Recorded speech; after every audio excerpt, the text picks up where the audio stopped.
So tell me more about this. I don't know. It's a racing game. Kind of the whole point is to race against yourself. Try and get the best time you can on the maps that you like. This is one of my friend's maps. He's been having me test his new maps out for him. That's pretty expensive to make a map like this.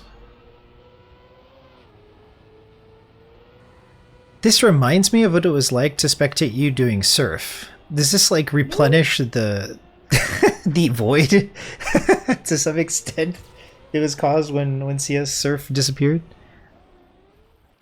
I've been playing this since like CS1.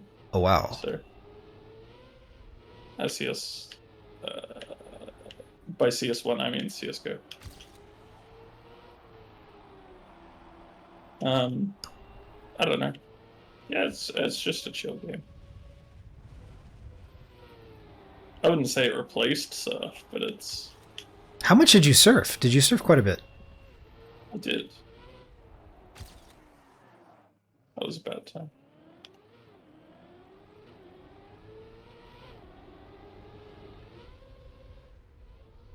Have you made any of your own maps? No, I don't make maps. I don't have the patience. Hmm.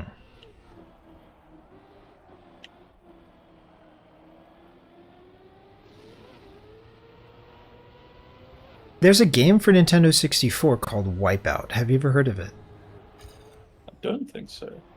If you like this kind of gameplay, it's a retro game for sure, but you might like that game.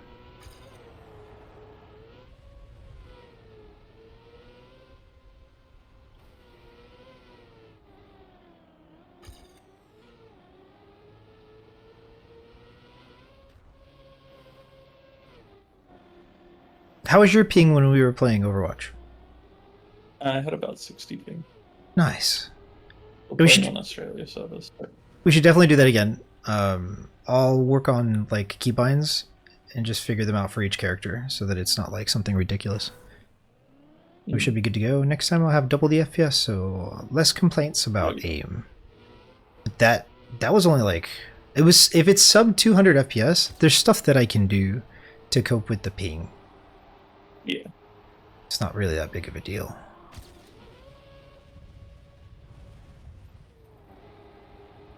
Something I noticed is you don't really play excuse me, like super grindy games. No, not really. Not much of a fan of grind. I like to see my progression. And I like the progression to be my like skill at the game, not my like items and stuff like that. It's awkward to consider like in MOBA, right? Um like that there could be such a thing as a skill issue of micromanagement of farm before because like if you don't appropriately micromanage your farm, you fall behind in lane and they get levels sooner, they get weapons sooner, upgrades, and it's just they power creep over you. And so that's kind of a very interesting and frustrating aspect of MOBA and even MMORPG is that you have to like dedicate yourself to grind, which is like really an unfun delayed gratification thing.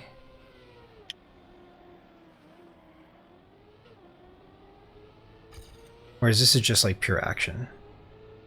Please. Are you a fan of GTA? Well, that's okay. I forgot the term. I don't know. I liked GTA 4. GTA 5 was okay. Are you excited about GTA 6? I don't know. It's just a thing that's happening. I don't really have an opinion on it.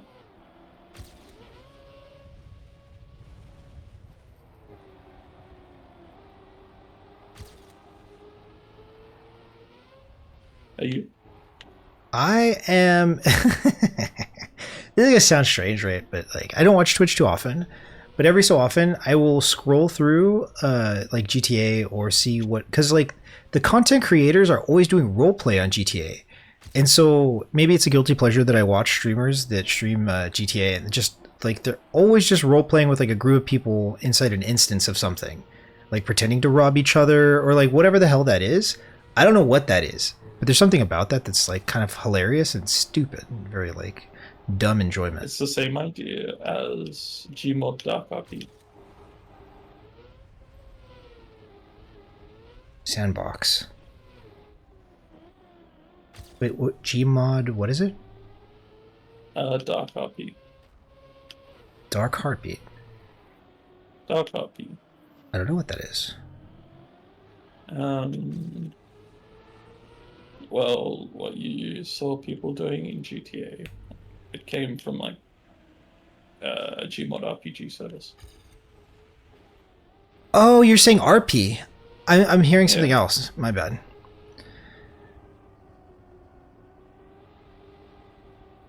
Yeah, so like there was a mod, I don't know what it was called, but it was terrorist versus counter-terrorist in Prop Hunt. The Gmod Prop Hunt created a lot of interesting like content. It did. Do you still watch any like what is it called?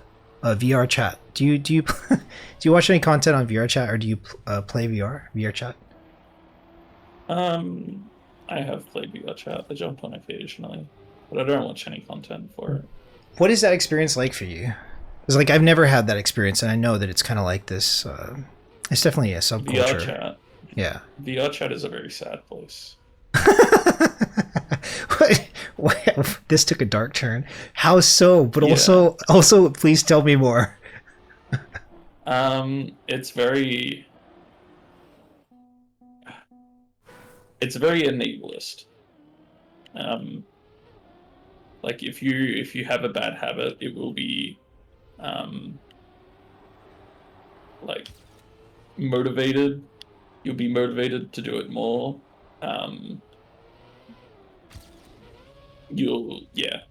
It's, I don't know. It's like my when I had my alcoholic phase, the only thing I really did was VR chat because everyone would do it with me.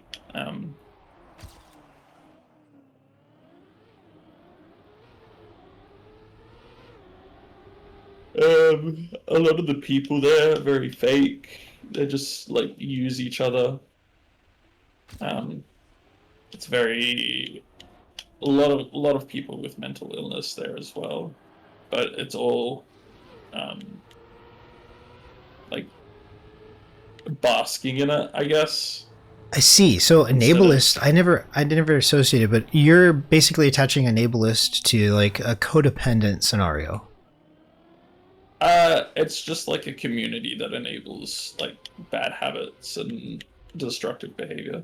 Which is what codependency is. It's the enabling and Yeah. consistent like space making for someone's like maladaptive coping strategy or pattern of behavior. I just remember seeing a lot of memes like Dewey meme, etc. emerge from there. I was like, oh, this is a real thing. Like, and I've never played it, so I never really understood the culture.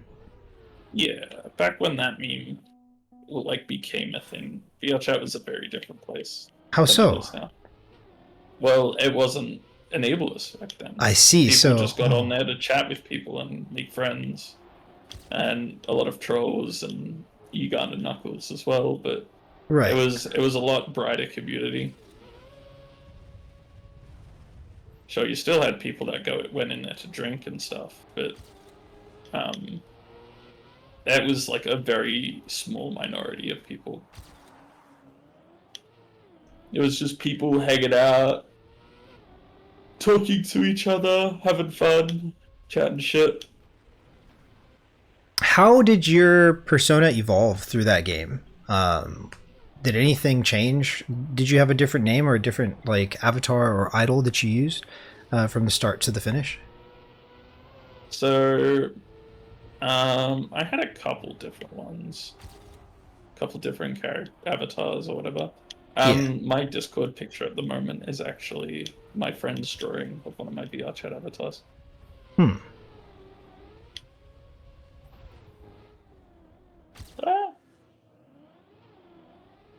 I don't know. I guess it changed a little bit. I think I'm a lot better off now that I don't really play it anymore. I just jump on to talk to some friends sometimes. Like a couple months ago, I tried joining one of my old friends I used to drink with, Yeah. and it was pretty sad. Oh. Maybe you were in a different place than they were, and they kind of continued down a different path. Yeah, I see. I'd like to think that I got better. Hmm. The only thing I could think of, and I'm not trying to like clickbait or like whatever, clip that, whatever. But Johnny Somali, right? Really, really Hmm.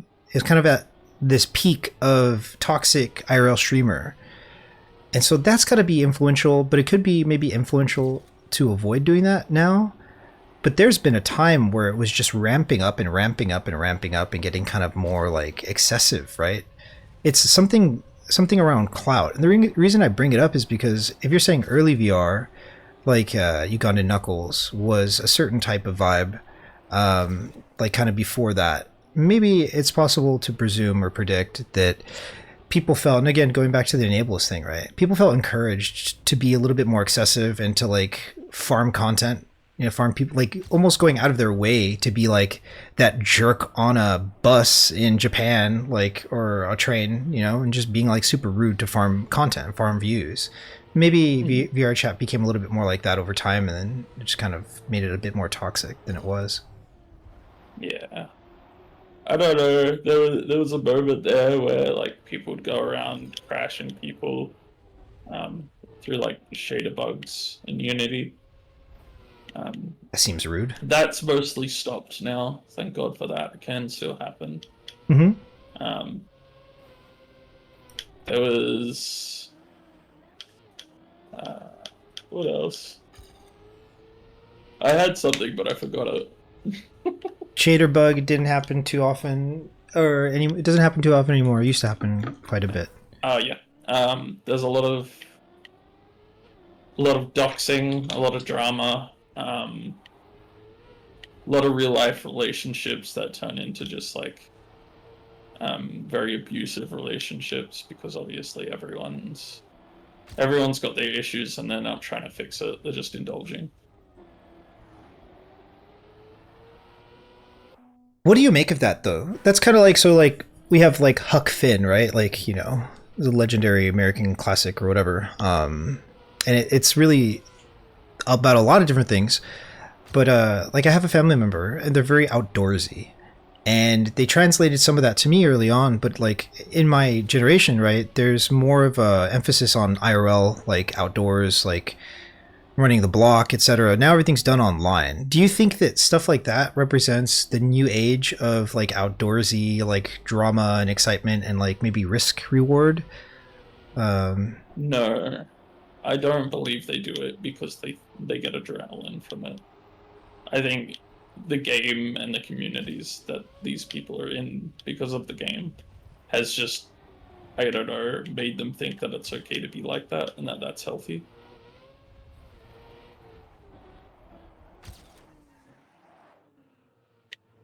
I guess there's not really that many severe consequences for being kind of ruthless and sociopathic on that platform, in your opinion.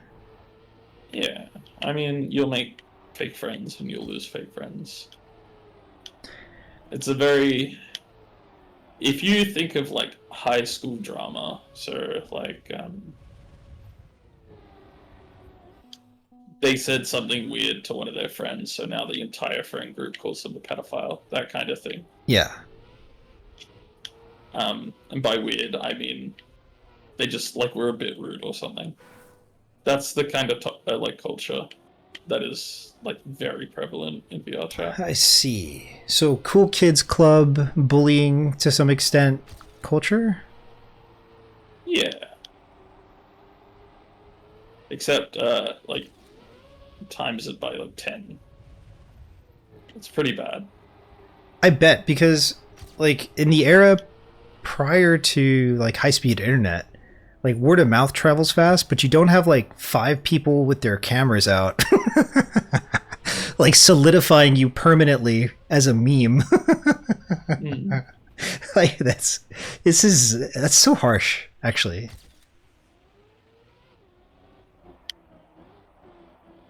Like I'm both content yet not super proud about some of the dumb stuff that I've done, but it's also not immortalized. I have no idea what it's like to be in that circumstance where it's like, how do you fight back against that if you get immortalized as a meme, or somebody's just being like jealous or whatever, envy, and then finding a way to kind of bully you and just kind of go off with that. Yeah. As far as it went, when I can recall, like somebody would start a nickname for somebody and then it would just stick and then they couldn't really escape it. But now it's more like you're sending like clips and things of people back and forth, maybe. Without giving too much away, what is the biggest drama you've ever seen in VR chat?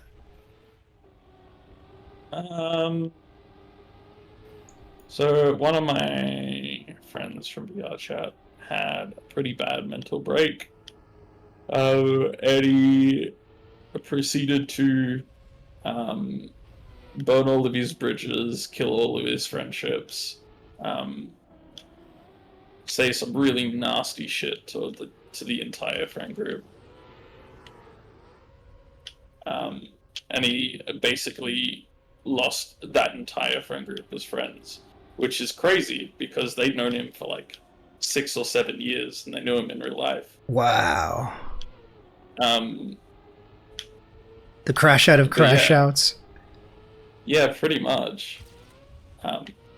This was during a time though where I was having a break from VR chat, so I missed the whole thing. Oh no! And I saw him on one day, so I joined him. And we got to talking, and he was like, "Why are you even here?" And I'm like, "What do you mean?" And he's like, "Well, I kind of like killed the entire friend group." It's like, "Oh, did you? What happened? I wasn't here. I don't know anything." That's funny, dude. Because you seem like the type of person that would be like mediating, almost like peacemaking. Like you could be that X factor if you were there, I'd imagine. Or then you could ramp it up. I mean, I don't know. Hot tank of gas, anyone? Gasoline. There was another one between a friend I'm actually going to go see in Finland and cool. This other guy. And they were having a fight about something. I don't really know what, but it became a bit of a he said, she said. My friend ended up blocking something. He was very drunk, by the way. Yeah. So that didn't really make it better. Right. But they got into this big fight, and I'm just sitting here. These guys are fucking at each other's throats, and I'm just like, I shouldn't have joined this lobby. But now that I'm here, I'm kind of stuck, because I feel bad if I just leave, right? Yeah. Classic third wheel kind of dampers in, sometimes neutral ways. From the context that I got, my friend was the one that was in the wrong. He was pretty immature about it, and he asked me about it, and I told him I think he was seeking validation, but I don't really want to validate that kind of stuff. Mm-hmm. Which I think he's come to terms that it was his fault, and they're friends again. But I've known this person since like 2020, and then this person had known my friend since like 2016 or 2017. So they were long time friends, and I was like, "Fuck me, man! I don't want to watch these two stop being friends for the rest of their life over some stupid fucking he said, she said. What is this bullshit?" Yeah.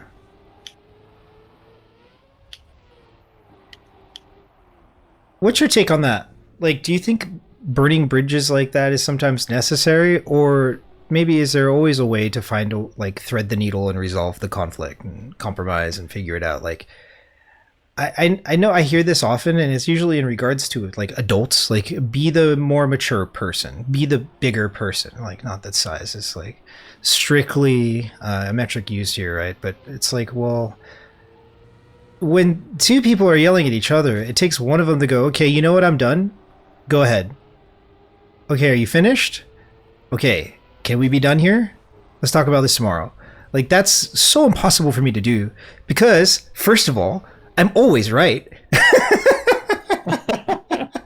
So like, fuck, you know, it's like, do you think it's always better to try to work things out, or do you think some relationships maybe worth? I'm obviously leading you here, leading the question, but like, are some relationships just not worth it in the end, and we have to kind of get to that threshold?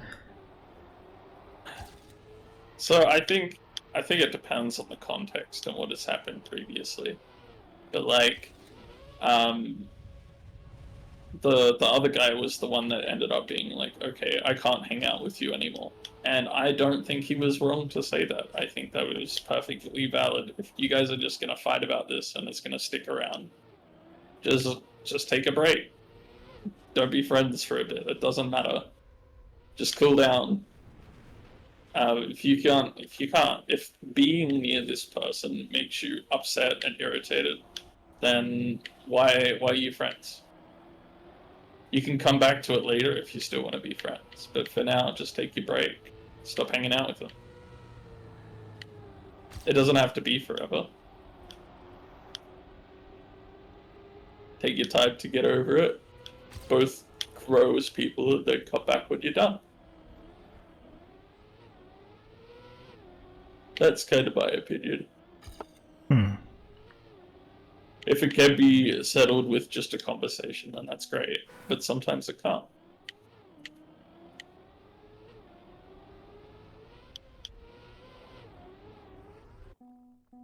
Have you ever seen Pulp Fiction? Nope. So a lot happens in Pulp Fiction, and if you ever get a chance to like hang out and watch, I mean, it's really edgy. There's a lot of like, there's a lot of dark arts built into that film. Okay, it's Tarantino. Like, what are we doing? Um, but there is a portion of that film that involves this couple that like rob people. Have you ever heard like "Be Cool, Honey Bunny"? I don't think so. So there's a pair. It's like a dual queue of like bank robbers, except they're I don't know. I want to spoil it for you, right? So it's a dual queue of robbers, and it's a male female, and there's one guy. The guy is like super cool, calm, collected, right? Aggressive. The female is losing her mind, and they both have guns, and so she's like just really really stressed out and easily manipulated. This is the archetype that's played out in the film. And one of the statements is "Be cool, honey bunny." And so I think about this, right? I think about archetypes. I think about patterns. Like, I find myself very annoying and excessive at times, like a being maybe a recovering perfectionist or something like this. I wonder what like romantic interest is best going to suit me, but they do say that opposites attract, and throughout this kind of range or spectrum of toxicity, like how much is too much, and can it ever be enough? I don't know. I think some really, really strong classic like romances have been conceptualized through this kind of like dark energy, this like frustrated, hateful, almost spiteful energy, where they're just grappling with each other, but really what they're doing is they're allowing the other, and this is a codependent kind of toxic relationship, they're allowing the other to explore the full range of consequences for their actions. And so over time, with enough severe consequences, right, like the levee has to break for both, maybe. I'm breaking up with you, we're never getting back together, make up. Oh, how many times does this repeat until there's some sort of drastic shift? And in a lot of my romantic relationships, they have failed because of a sentiment of like, let's say, insecurity on my end, pushing the other person away, creating like some sort of projection. I think to some extent, being toxic in a relationship helps to illuminate another potential path that was otherwise just non-existent, or maybe there was a wall there. And so I find it kind of awkward to just think about relationships that are toxic to be useless and completely avoidable. Although, if you've ever been in a toxic relationship, I'm sure you recognize, like, it's just like, it's an over it kind of experience. Like, I am exhausted. I am done with this. I need to go over here. I don't know what you're doing. I'm done. It's over. And I wonder, what's the healthiest way to approach this situation when we know it's like, it's over, right? Because like we have to see the red flags in order to recognize like this is a sinking ship. How do I get off? Where are the life rafts? But like until you know what the red flags are, like how are you supposed to meaningfully address that issue, right? I find it very confusing. I don't think bad relationships are a bad experience. I think it helps you learn a lot about who you are and who you want to be. Of course, no one wants to be in one. But once you get out, you're like, wow, this is who I am as a person. I never knew these things about myself before. That's what I found. After even non-toxic relationships, I found that.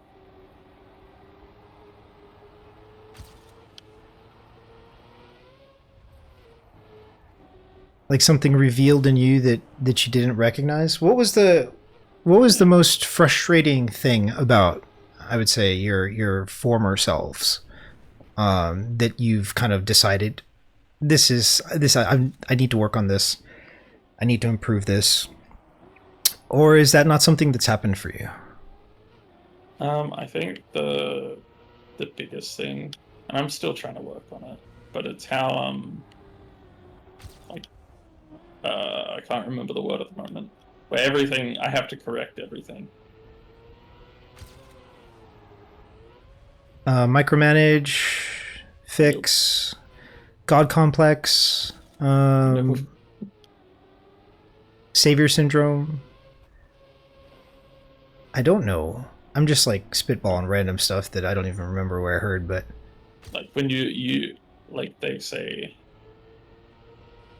I don't know, that's blue, and I'm like, no, that's violet, or some shit like that. I don't know. That's an example. Okay. I wouldn't actually do that one, but just don't care enough. But like being very particular about the details, I guess. Obsessive compulsive. I wouldn't say that. I don't know. There's a word for it. I just can't remember. I wonder what the word is. It starts with a P. P. Perfectionist. No. Perfectionist is the one that I always struggle with. Protagonist. Popcorn. No. Give me a moment. All English words starting with P. Pugilist. Nope. Oh. Pug party. Pug party? Pug party? I don't know. I don't think so. Popcorn shrimp. You already said popcorn. That's cheating. Okay, never mind. Hot or cold? I don't know. So if something is kind of out of sorts, you have to address it and you have to correct it. Yeah. Okay. Yes. I don't know. Only on very specific things. But also, I need to work out talking out of my ass, because I do that a lot as well. You know what's funny? Like, for a short period of time, I was really, really attracted to somebody, and they wanted nothing to do with me. And you know what I did? I wrote them a letter, and it was a love letter. There's two dimensions here. There's one world where I never send them the letter, and that's edifying in its own way, because it's like releasing a pressure, you know, it's like just getting it onto the page, because it's like the prerequisite to actually fulfilling the gift or sending it to them or giving them or reading it to them. And like it creates that kind of like Monka-esque potential for that to occur. It brings me one step closer to that edge, to that like potentiality. But there's another dimension where I just, you know, like follow through with it and commit to it, and maybe, there's risk there, there's danger there, because I could be rejected, or maybe we, move on and become like a permanent thing, right? So I think in regards to talking out of one's ass, let's say, um, it's funny. A mentor told me once, hey, your mind, you can have a lot to say, but it's very hard to keep up with you. Why don't you try thinking it through a little bit more before you talk to another person, so they can better, cope with or address the subject. And so I don't know where it kind of picked up, but writing the letter and never sending it became a really like crucial skill set. It's not really so skillful. It's just like writing somebody a letter, which like nobody does right anymore. It's like a DM, it's like a drunk text or something. try not to do that, or whatever. But if you actually go pen and paper and just kind of let your thoughts ramble onto the page and just kind of like get everything out that you want to say to a person, sleep on it, wake up and say, okay, I'm going to give this letter to this person, or I'm going to tell them this thing. Like, I tend to recognize that I'm well equipped to either make the decision or better have the conversation when the time comes. So I think that, doing a bit of journaling and like actually writing somebody a quote unquote love letter is a reasonable tactic. I think it's like, it's efficient, and it also kind of like ramps up, the potential and the circumstance. Because sometimes, like, say if we're mad, like if I'm mad at a boss, like I'm not 9 times out of 10, unless I'm cool with the boss, I'm not going to go to them and be like, hey, jerk off, stop sucking, you're garbage, I'm tired of this. Like, like I might write it down and it might feel that way, but there's not always like the right time or moment to be able to like get the feelings out. And I think sometimes just having the feelings kind of like bottled up, not even bottled up, but just like mismanaged, it can kind of just be an ambiguity, and that ambiguity makes it hard to like deal with the conversation. I don't know really what I'm saying. I'm getting tired as well. It's a good chat though. Was. I'm gonna run at the moment. Oh god. Trying not to fuck it up. How many times have you beat this chorus? A couple times. I'm just trying to beat the author medal. So your buddy had you run this race that for the track that they made. What are some changes that you, or like how is criticism and feedback working in the relationship here? Like what is it? So that one he already made. So those ones are already published, so he's not going to change them. This one here is the one we were working on. It loads.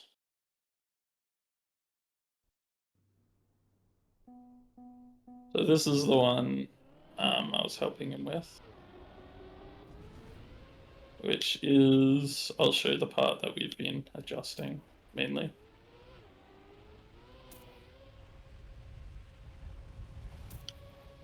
This corner here is what we've been mainly changing. I'll show you some of the other ones, and like how the speed carries through the course from that corner, and making that corner consistent, because that's the least consistent part. I think this one that I'm playing at the moment is probably going to be the final version of that corner, but that big drop that you saw is incredibly inconsistent. I'll do it again here, and you'll notice that I get nowhere near the speed. In fact, my car might fall over. So it goes high, my car tilts, and it fucks up the jump. That's what we're trying to fix now. Oh my god. As you can see, it kind of kills the whole flow of the map. Yeah. But we don't know why it's happening. There's literally nothing different about it. You take the jump at the same speed with the same line, and it just doesn't work on the second line. You could use like a not ping pong. What is that game? Pinball. You could use like a pinball strategy and just build a funnel to force the player into a similar position as they started. But you don't need my Well, that's the criticism. thing. I'm sure you guys are doing great Like this without part. Yeah. outsider influence. Well, I can show you like the original how it was. Oh, this isn't the original, but Damn, this is like Roller Coaster Tycoon, bro. This is like deep. There's layers.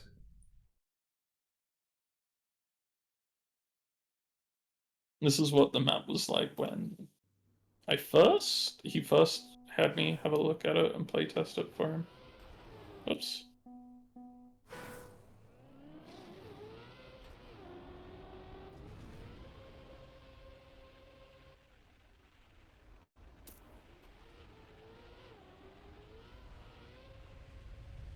I think I was too low. What was that? So this is the original corner, but you have to slow down a lot to get it, and he didn't want that. And it's not a very consistent corner either. So Hmm. still my speed. Whoops. But yeah. So that corner is the main thing we've been working on. I think the first one I showed you is probably the best version, but it's just that dip. We don't know why it does that. And these are all of these maps that he's actually finished. I think most of them were for competitions, and then this one here was just for fun. This was the first one he made, Hmm. and you could tell. Um, Could you run that the first one you showed me again? The of the second map. Could you run the second to the last map that you chose? Second, that one. I guess so. I haven't showed you this one. Oh, then it can't be that one. Well, like the original map that I was streaming, or the one after that. So you just showed me a map, and you showed me why Yeah. this was like the, original version, and the one prior to that had some changes made. That's the one Yeah. I want to see. Okay. What is like when you hit the water? What is the speed that you're hitting the water at when you start? We will see. This one here. 304. But that matters less than like that second checkpoint and this checkpoint here. But you can reproduce it each time, right? Yeah. That's gotta be annoying. It's like nothing's different. Why is it, drifto? I made it. Oops.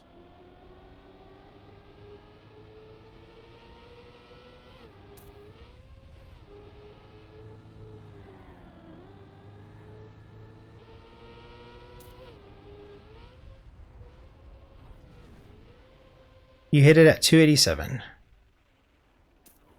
But okay, so this one's but I hit the two checkpoints at the same speed after that one.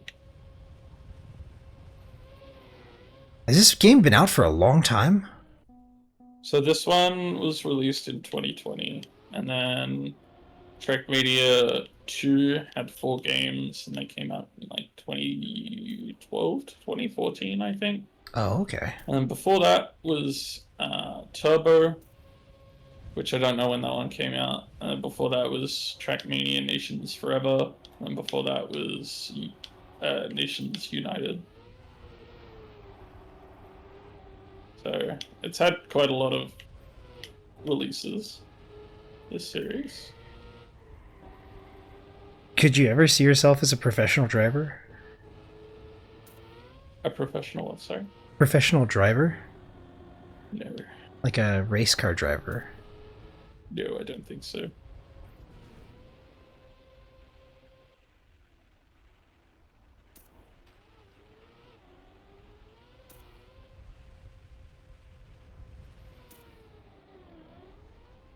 Would you ever own a motorcycle? Yeah, I've owned like dirt bikes and stuff before. so dangerous.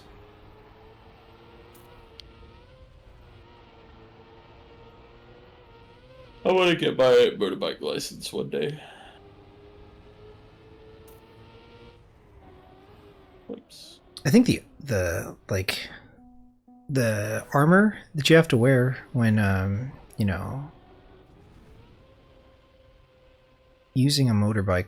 When now I think about it, there's like two different types of I guess motorcycle riders.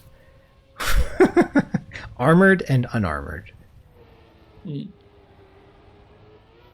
I had a friend, he had this Suzuki Ninja, and he was so hype about it. And he basically looked like Kamen Rider, like he was like, it's like just like he looked like a Power Ranger.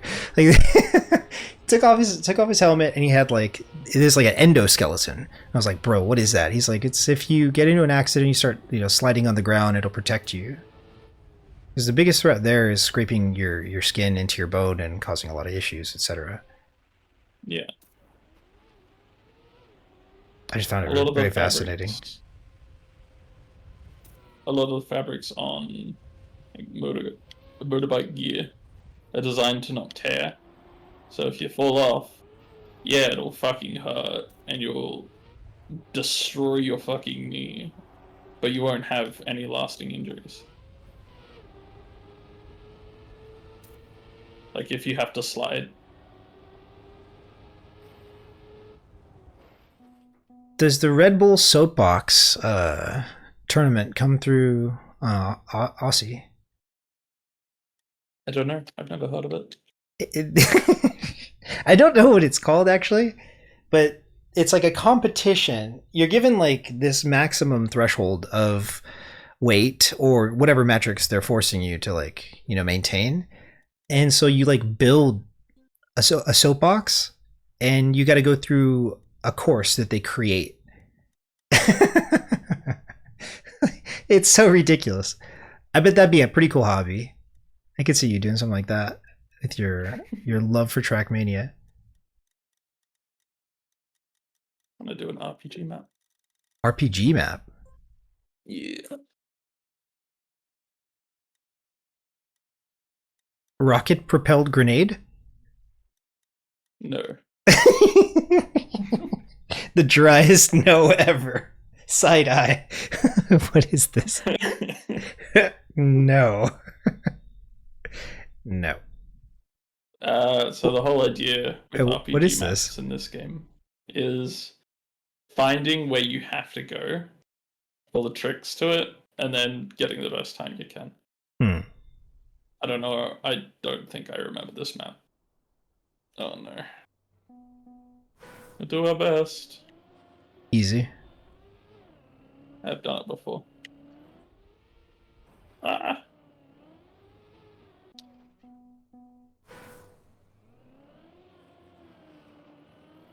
I hate to say it.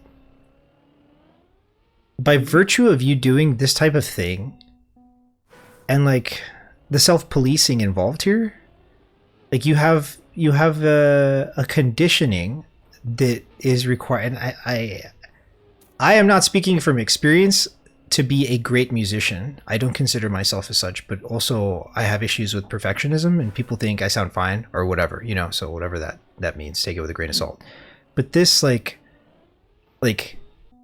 slapping on the wrist of the self, no, it's not good enough, I'm done, we need to reset. Like this thing is like incredibly nutritional to good timing, good cadence, and more of an organic feel to anything that one would be doing in music. Also staying cool under pressure while like repeating takes is also, it's like a discipline, So this kind of thing that you're doing in this game, it's like some people can like vibe with it, and some people just they don't have the patience for it. So I think it's hilarious as you're telling me, like in some other ways, like in the early in conversation, like you're like, I don't have the patience for it. But this requires quite a bit of patience, I think. Do you play any instrument besides the voice? I think you said you wanted to learn piano or something, right? Yeah, I have a piano. Do you play it? Sometimes. What do you Not very play on frequently. piano? Are you Sorry. What do you play on piano? Are you ambidextrous? No, I normally just play like the Tetris theme song or um like some other simple song that's not too hard to play. I bet you could But learn Jesu Joy of Man's Desire by Bach. That was a real like accomplishment for me. Because when I was just playing like punk stuff, you know, like whatever I felt like playing or whatever, like nobody in the family was enthusiastic or excited or impressed. When I learned Jesu, Joy of Man's Desire, like people were like, "Wow, you sound great." I was like, "This song sucks." Like, what do you mean? It's the dum bun dum bun dun dum bun dun dum bun dun dum bun dun dum bun dun dun dun dun dun dun. It's like a classical song, you know. mm, It's very taxing in a unique way to become ambidextrous on piano.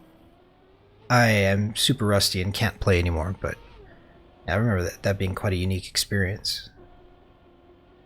Tetris theme. Have you written anything on the piano?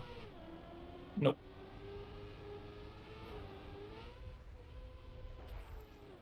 I have not.